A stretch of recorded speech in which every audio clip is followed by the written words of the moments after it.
Hello, and well, Happy New Year, even though it's March. So just a bit of an update from me. Haven't posted anything for quite some time. I think it was December last year. So I thought I'd just post a quick update to let people know what I've been up to with my bike and life in general. Just a quick recap. So I started posting video, back end of the summer last year, the car show season started to come to an end, and I started thinking how my weekend car, toy show car, would start to become quite expensive, and because of the cost I wasn't using it, and therefore it was pointless having it. So I decided to sell that, but I needed something to plug that gap, some sort of hobby, once the car had gone. And I ended up, when I was younger, I wanted to learn how to ride a motorbike, but my mum and dad quite rightly said, buy a fast car, you get a second chance if you end up in a field in a car. So that's what I did, and that kind of died, that whole wanting to get a motorbike sort of, I didn't really go back to it. And then roll on quite a few years, I'm now 45, going on 46. I sold my weekend car, my weekend toy.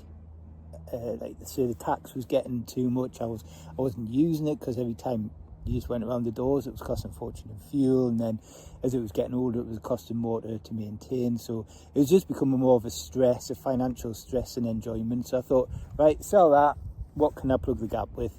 Decided I'll do my CBT. Just getting a bit of sun over my shoulder, which is not a bad thing. Do my CBT and learn how to ride a 125 bike, which I did. And like me, 100 mile an hour Harry, before I'd even done my CBT, I had my Honda sitting in the garage just to look at. Got the bike 2 weeks before I did my CBT, and then I started posting a selection of videos on YouTube, which is mainly because I couldn't find any videos about the new 2024-25 model.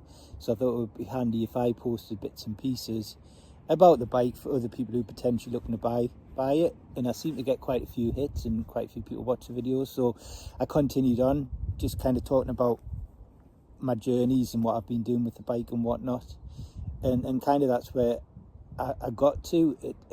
I was really lucky. I got the bike in October, and I think October, November was quite a warm period, so I was able to get out on the bike, so the road hadn't been gritted. So I got out and did quite a few decent rides, which I posted on here, on YouTube, and again quite a few people watched them. And then the weather turned, the road started to get gritty.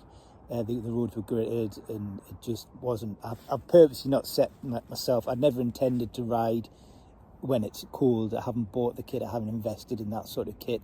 So I was starting to get cold when I went out on my ride. So my last ride, it worked out really well, because I think it was the 24th of November, which incidentally was the day that I rode with the bike to the Honda dealer to get its kind of first service done. And then I managed to get it home, put it in the garage, and the bike didn't get exposed to any of the gritty roads and whatnot. I think it was like 2 days later I had my first cold snap of the year. And then, to be honest with you, life just got in the way. December was Christmas, when there was a nice day where you could get on your bike for an hour or so. It was windy and I didn't want to ride in the wind. So, and then that kind of continued in January and February. It just didn't appeal to me to go out. I think I did one ride along the coast on a day where it was reasonably okay. The roads weren't gritty and it was dry, just to give the bike a run out. And also I was feeling like I was losing my confidence, so I just wanted to kind of almost reinforce that I could still ride the bike. So I did that in probably January time, and then again February. The weather's been rubbish. It's just been not biking weather. But I've just gotten back from, I've been in France skiing for 2 weeks, so I do apologise for the panda eye tan, if you can see that. And I was looking at the forecast and I thought, right, I got back last night, I thought, right, I'm going to go out on my bike today. And I'd said to myself, we went round to some friends before Christmas, and they served us this beautiful coffee, and they were telling us about this little coffee hut, the brew the coffee and whatnot, all in Northumberland. It's in Amble. There's a little harbour called Amble on the Northumberland coast, and they've got the little village has got a selection of huts, and it's kind of like local producers can rent these huts out and sell the product. And you know, our friends had been up to Amble, they got some of this coffee, and it was really, really nice. So I said to myself, right, I'm gonna have a ride out on my bike when the weather turns and it's nice, and I'm gonna get myself some of this coffee. And I did, and as it turned out, I got myself some tea as well, and I also got myself a brewed coffee. So I got some ground coffee, some tea leaves, and I bought myself a drink of coffee from them. So that was really good. Now I also had a chat to the lady. I'll put a logo up. I can't remember the name of it's something Mocha Coffee or something, but I'll put a logo up on screen. But the lady who works behind it was really, really chatty, really friendly. Yeah, so I sat in the harbour. I'll probably just put some pictures of a harbour over this, if the harbour over this kind of conversation. But it's a lovely, I'm very lucky where I live. I live just on the outskirts of Newcastle, so I've got Weardale one way and all the hills that way, but I've got the coast the other way. So when the weather's not as great inland, I tend to head out to the coast. And we are really lucky we've got Crasta, Amble, sea houses, and where I'm at the minute is Druridge Bay. I didn't want to film at Amble because it was really busy, and I just don't like chatting the camera in front of people. So I parked myself up at Druridge Bay. Again, I'll put some nice overlay pictures on just to show you what I mean. But it's a lovely quiet spot, and it's actually really nice. There's a bit of blue sky, the birds are starting to make the songs. It's just a really pleasant day today. So yes, I am rambling a bit, but what I'm saying in a long way is that I'm going to start making my videos again. The weather's getting better, and I want to get out and about on my bike. But I also thought I'd give you a little update of what I've been doing over the winter that has been bike orientated. So even though I say I don't want to take my bike out in the wet and the gritty roads, I've actually invested in the Pyramid fender extenders. I think I explained I'd put the first one was one of the first things the front one was one of the first things I did to the bike, but then I felt it looked a bit off balance, so I've now added the rear one.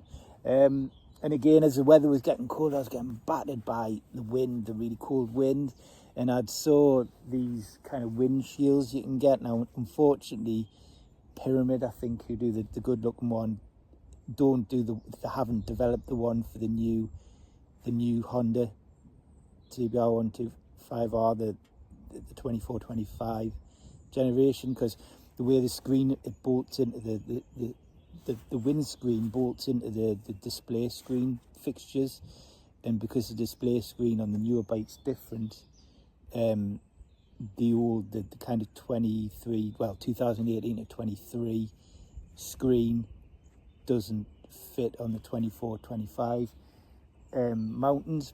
I have emailed them and they have said there's one in development and they're hoping to get it out in March, so anytime soon really.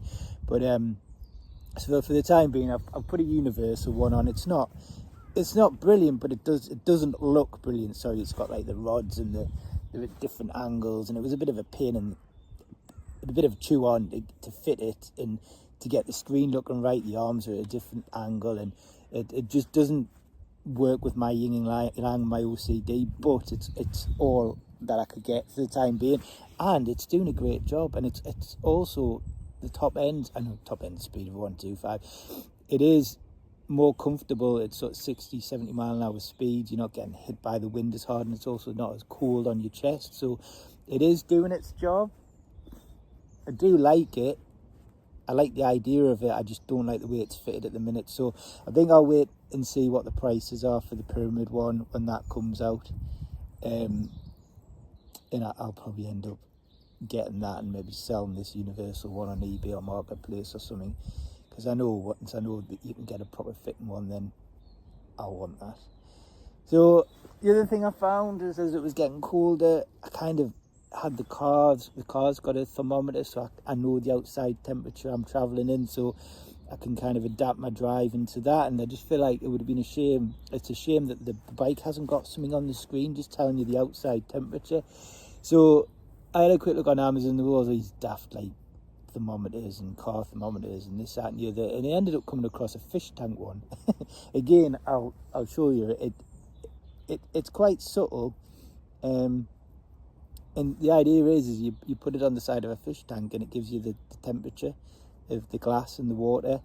So it's not 100% accurate, but it looks all right on the tank, and it gives me a rough idea of what the temperature is, and it might not be accurate, but it just makes me think, oh yeah, it's this temperature. I'm not gonna have cold hands today or whatever. So I got that. Again, I'll put an overlay on that, on this overlay on the screen of it. I think it looks quite funky for what it is. It was about £8-9 off Amazon, but it just, when I'm leaving, I just quickly press the button. All right, that's the temperature. Right, brilliant. What else have I done? I've kind of gone into a little bit of a rabbit hole. So people were looking for ideas for Christmas presents for us. So someone paid for my theory test, which I did at the beginning of February. I'll go into that in more detail in a later video if anyone's interested.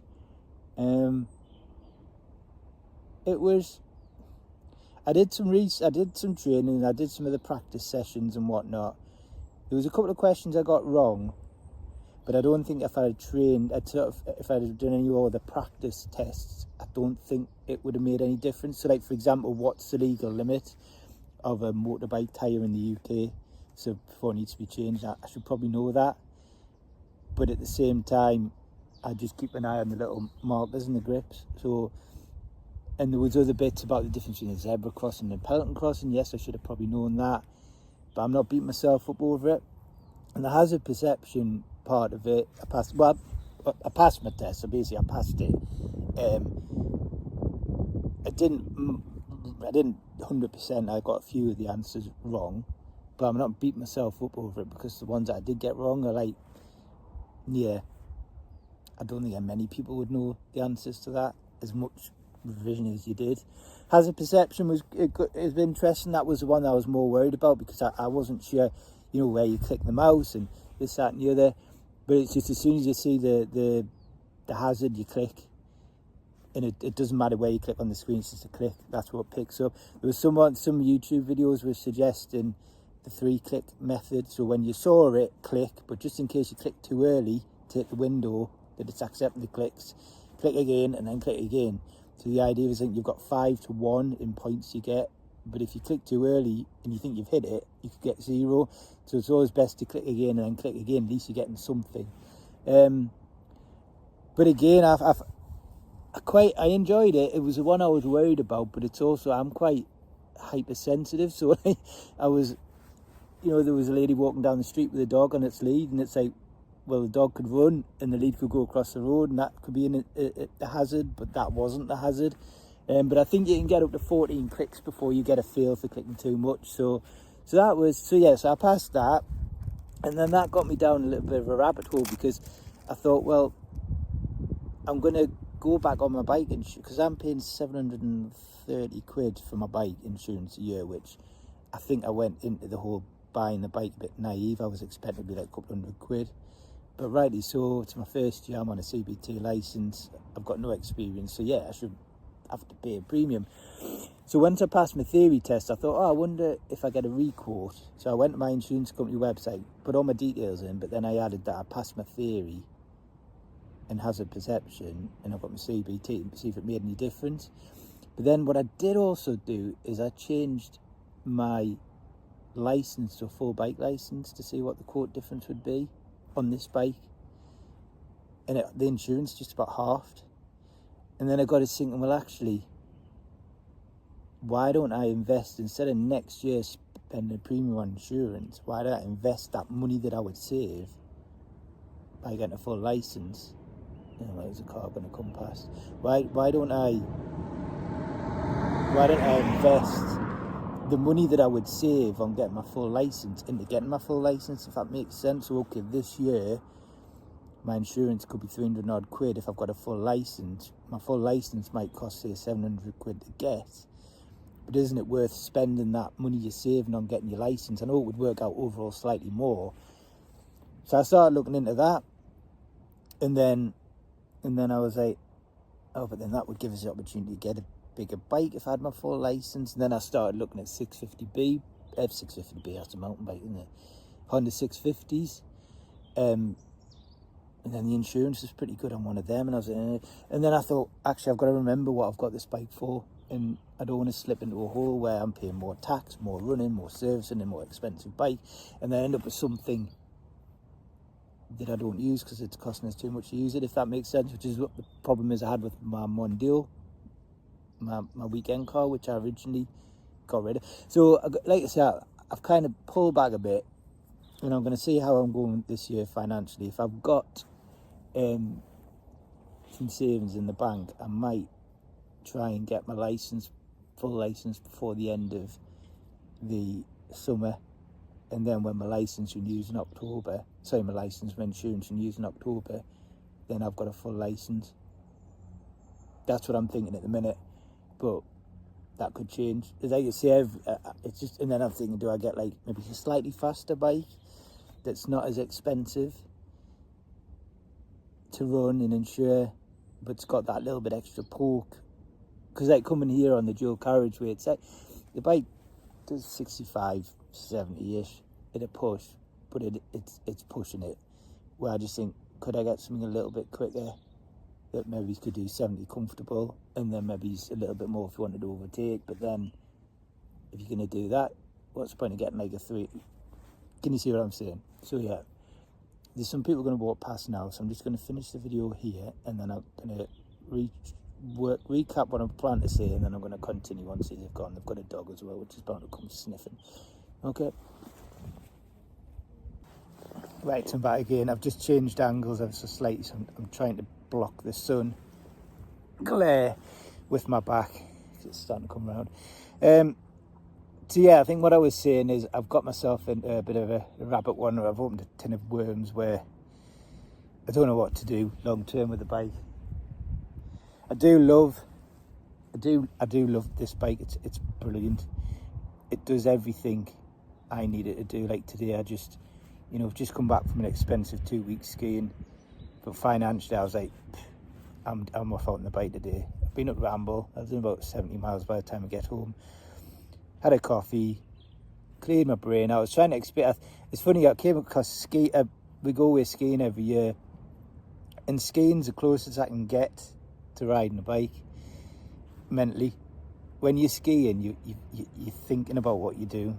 Well, for me at the minute, because I've only been doing it a few years, the second my brain tracks off somewhere else, I make a mistake. And I was trying to explain to my wife, riding a bike's very similar. You can't access your phone.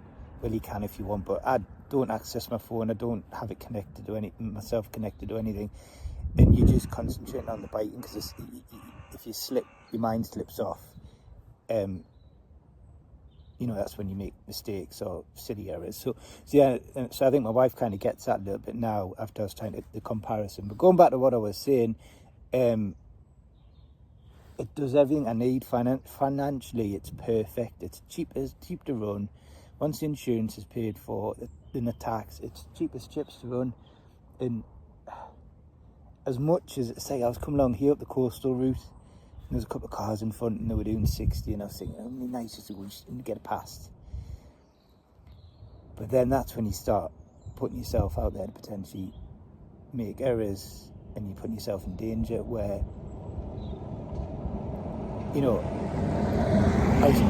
I was tooting along at 60 miles an hour behind these two cars, and I knew I didn't have the speed to get past them, so I stayed behind and just chilled and relaxed. And I just don't know if going for this the big full bike license is going to send me in a direction that I don't want to be in. I want to be in my head, but in reality I don't want to be in. Financially, it's great. Get out, costs nothing to run, and I have fun. And also I spoke to some people who are like ex-bikers, and they don't ride bikes anymore because they just went faster bikes to the point where like, this is ridiculous. I'm just going to kill myself. So they've sold up, or they've got the ones I know who have went back to 125s, because the bigger, faster bikes are just, and you're at the speed limit. or you can go silly speeds where the 125s you've got to drive them, you've got to ride them to make them do the speed. As I was coming here down the Spine Road, there's a notorious dual carriageway not far from where I live, and there's always speed camera vans on it. And it's like, I spotted one today, and like instantly you go to brake, and I look down, I'm like, I'm doing 68, don't need to worry. You know, and it's that kind of, I'm enjoying that, and I don't want to go to all the costs of getting a bigger bike. I don't know. You can see what I'm rambling now because I don't even know myself. So yes, so we will see what happens with that one. I think finances will also dictate that as well. So we'll see. But yeah, so in commuting, when I first got the bike, I never intended to commute and use it as a commuter, because I didn't want to drive in that sort of traffic. People on the phones, people drinking coffee, doing the makeup, whatever, in the morning, people just driving as shit. And I didn't want to be putting myself in that situation, in that kind of morning and evening commuting traffic. However, I did put commuting on my insurance, purely because on the odd occasion over the summer, if I want to go out for a ride after work, I would just take the bike into work, because I know what would happen if I drove into work. I'd drive home to get the bike, and before you know it, I've got involved in family stuff and I wouldn't get out. So I have got commuting, which brings me on to, I might have spoke about this on my last video, my wife's car, well, our family car, had a heart attack, and it just died on us in October, November time, just before I took the bike off the road. And it needed major work doing to it, so it was off the road for a week, 10 days, can't remember exactly.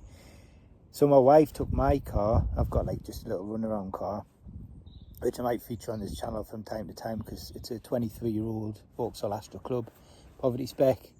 I love it. It's absolutely billy basic, but it's so easy to work on. I might post some bits and pieces.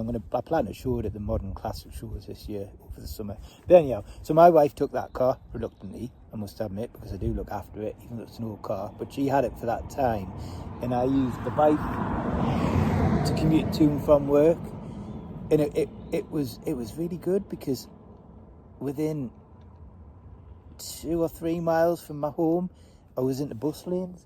And instead of like in the car, I have to drive all the way around Newcastle to get where my office is. And if there's no allocated bays left, I have to pay £7 a day to park next to work. But on the bike, I just literally straight in the centre of town, and then I can park there's a motorbike section in the building that I work in, free of charge, and it's right next to where I work. So like on the good days, I am intending to ride my bike into work, because it's just a no-brainer. It costs less to run in fuel. I don't have to pay for parking. Yeah, there's the issue, it's probably slightly dangerous than going in the car, and it's quicker, so I can get home quicker. So again, this is something I've learned from saying I would never commute, don't want to do it. I am intending to commute. I mean, I dropped the little one off at nurse school on a Tuesday. So depending on how we're doing for time, I'd probably zip back, get the bike and zip in. Or if I do get a parking bay at work, I'll just continue in the car. But on a Thursday when I go in the office, I'm definitely gonna go on the bike. And also there's a few car shows. There's one at Beamish on a Thursday night, which I used to show my Mondo at. And it's great fun to go around looking at the cars as well. Maybe it's 500 cars turn up. It's a good little show for nothing. It's just a pub not far from Beamish Museum, and they've got a big events field, and they just let you park your car up. And I might take the Astra a few times, but it's not really, the people who go there don't appreciate what the Astra is. The Astra's an old but very basic car, but you don't see many on the road anymore, where the Beamish, it's more like your Cosworths and your RSs and your Ferraris, your Lamborghinis, and the people who go to look there probably just scoff at the Astra. That's how I feel. So I'm thinking about just riding my bike there, because I have a section. Again, if you want to go to this show and get on the show field, you've got to pre-book, where they've got a section around the side huge section where the bikes just park, and I think you just rock up in the bikes. And yeah, I might look a little bit out of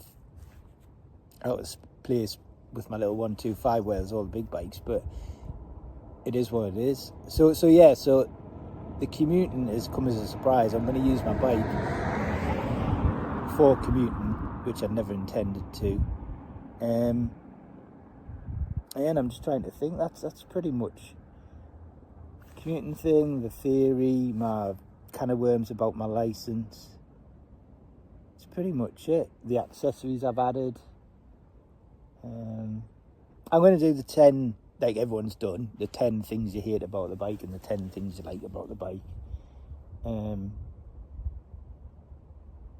Yeah.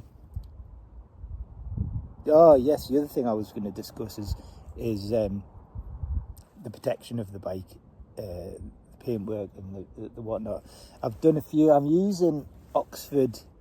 It's an Oxford mint kind of corrosion spray, and again, it's like crazy. It's like, why am I going to all the bother of protecting it, but then actually not using it in the winter? But then today I've been out, and there's the odd bit of salt at the side of the road, even though it's a dry day, so there's no kind of moisture being sprayed up. It's peace of mind that it is protected from the elements if I do get caught in them. But yeah, I was going to do a review on the Oxford. It's like a corrosion minty smelling stuff, and I just generally give the whole bike a spray down. I use it more as a polish than a protection, if that makes sense, and like where it oversprays, it just stays there. But I started looking into the best stuff out there, and a lot of people recommend it. Is it ACF 50 or something? Which I looked at, but it seemed quite expensive. I thought, actually, this is a product where if you're going to spend that sort of money, I think it's about 25 quid, 20 quid for a tin. It's kind of the sort of product you can apply if you actually intend to use your bike over the winter. So I kind of put that idea back on the shelf.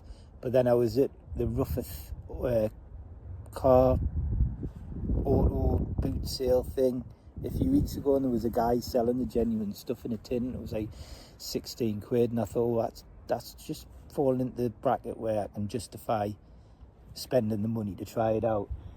So I did. I hid it all over the bike, sprayed it all over the bike, like it said, left it overnight to kind of work its way in, and then wiped off like the overspray.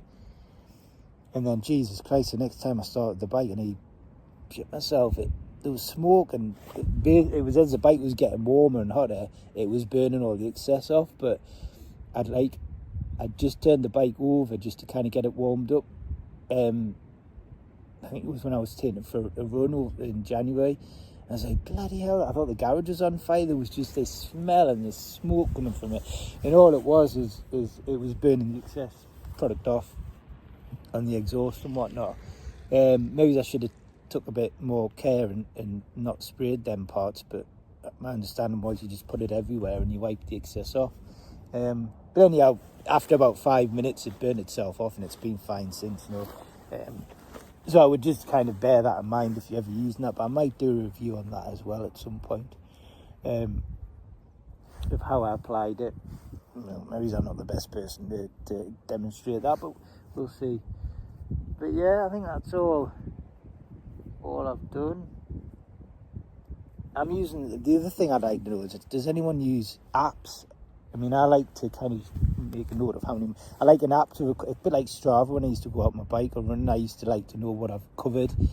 And I've tried a few different apps, but I think I'm on a Riser now, which seems to be as close as to what I want, as in the information I give me on the free version. But yeah, I'll go into that some other time. But yeah, so I've waffled on. It was just to say I'm at this. I'll tell you what, I'm going to pick the camera up now and show you where I'm at. I'm at this beautiful. Quite often come here in the van. Yeah, it's a bit annoying actually, because the councils are really cutting down on camper vans parking up and wild camping. But you can kind of understand, because it looks like this spot here. This wasn't here last summer. And it looks like people have like cut the bits of trees down, and they've made campfires, and I'm sure it'd be beautiful, but you know, it looks like they've cut the actual trees down to burn, and it's a real shame. Anyhow, I'm digressing and waffling on. So yeah, so this is Druridge Bay. It's about 28 miles away from where I live. It's a beautiful, beautiful beach.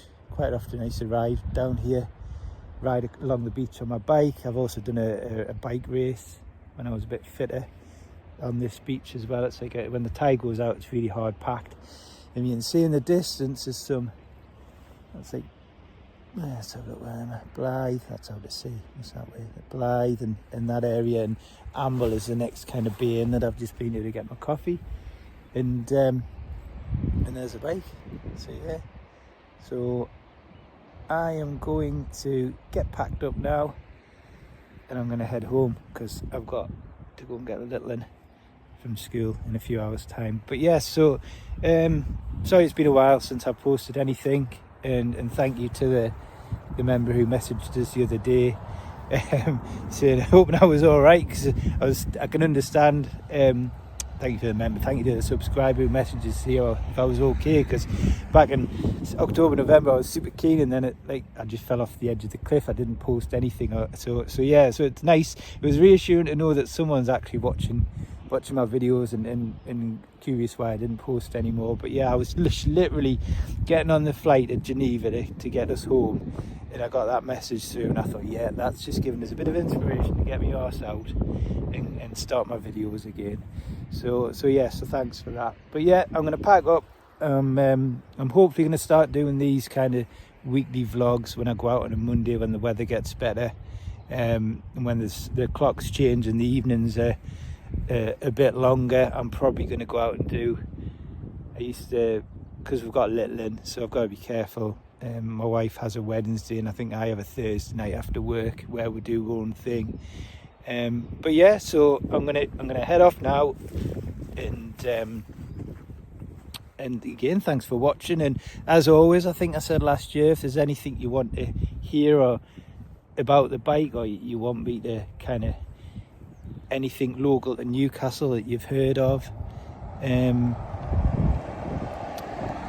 that you would like me to visit, you know, if you're further down the country and you think, oh, I've heard of Kielder Forest, for example, is it worth a drive out, a ride out even, then just let us know. And the other thing is Dave, can you remember the celebrity bikers, the chap that sadly passed away? I think it was last year, the year before, they did a bike, maybe the year before, they did a big bike ride from all parts of the country to Barrow.